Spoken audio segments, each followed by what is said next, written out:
aiwa ndichida kutendai mhuri yezimbabwe nekuda kwesapoti yese yamunotipa pano paSaint TV. Basa richienda mberi. Nhasi ndadzoka zvakare kuno kuMount Hampden pano paruoko rwaMwari Children's Home, apo pandagara nevana vedu vakomana nemusikana avo vari kusekondari vari form 3 and form 4 handiti. So chaita kuti ndiyozogara navo pasi inyaya yekunzwisisa kuti panguva iyoyi pane zvakawanda zvinenge zvakudiwa nemwana, uyezve vana ava vanotodawo sapoti inobva kwatiri. Ndo chikuru chaita kuti ndinge ndinouya kuzogara navo. So chekutanga, kana uri munyowani usati wasubscribe on our YouTube channel, I kindly ask you to subscribe, turn on your notification bell so that every time we upload a video you'll be notified. Also, don't forget to follow us on our Facebook page, Saint TV, also on our IG account, Saint TV Official. Regeti mbo kurukura ne vakomana vasikana.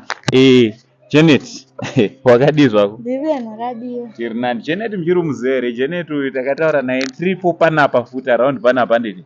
But 2 years ago, kuri sei kuno? Kuri bo.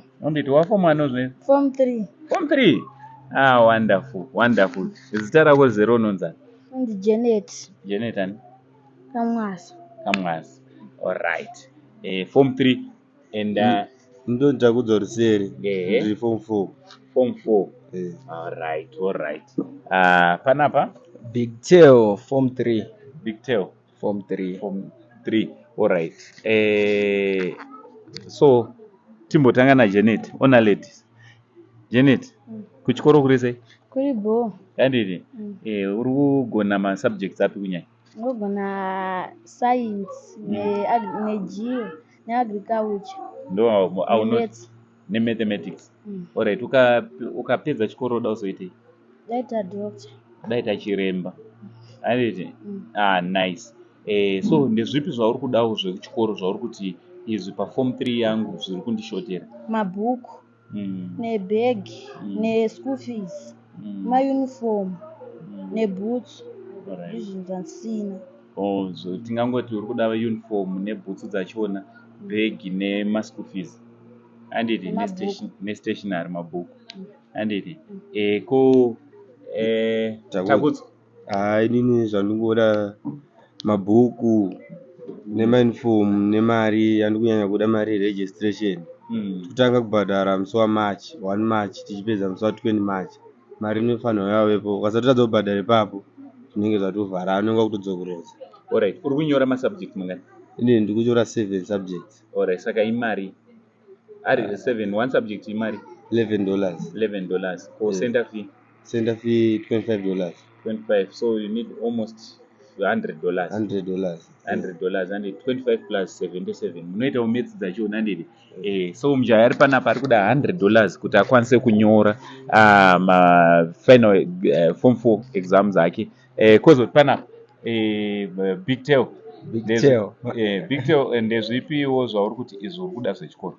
Ndoda uniform yakakwana kubva kubhutsu nemasocks complete. Ndoti nebhegi racho nyowani nemabhuku akakwana ende akakavhwa mabhuku ndakamakavha zviripo. Ndobva ndati school fees yese inenge yakakwana kuti takatanga kudzidza ndinenge ndichidzidza nechinango. Plus maths idzi paudiwa macalculator mari abana. Totoda kubatsirwa nezvozvo. Ndototi ndizvozvo. Handiti? So tiri kuti kuchikoro ndeapi ma-subjects auri kurova unoziva kuti unoshakadza? Ndoziva imaths ndikunyanya kudzirova. Ndozoti agriculture, history, science ndizvozvo. Uyu ndobva ndazoti shona. Handiti? All right. Ndofunga muri ngozvinzwira muri yeZimbabwe zviri kutaurwa nevana vedu. Vari kutaurawo zvavari kuda. So zvandinoda kuti muite nhasi pana mukoma mumwe wakanditumira mari handinayo panapa yandoda kuti ndinge ndinokusvitsai mosheya muri 3. Handiti? But mari yachona tiyata nagogo vokusheyai muri 3 potengwa mabhuku ako awakati uri kudaya. Iwewo wotengerwa mabooks ari kushota and then iwewo wotengerwa mamwe imari shoma shoma yati irimo. But at least inombokava 1 or 2 mosheya makadai. Handiti? Alright, mungada kuti wokudi kuna mukoma vakaona vakati vada kupaiwo mari iri pana? Atoti mukoma wawedzerwe watapudza ipapo waita basa atotenda zvikuru stereki. Kana haizvezvi zvatonani tomboitawo zviripo.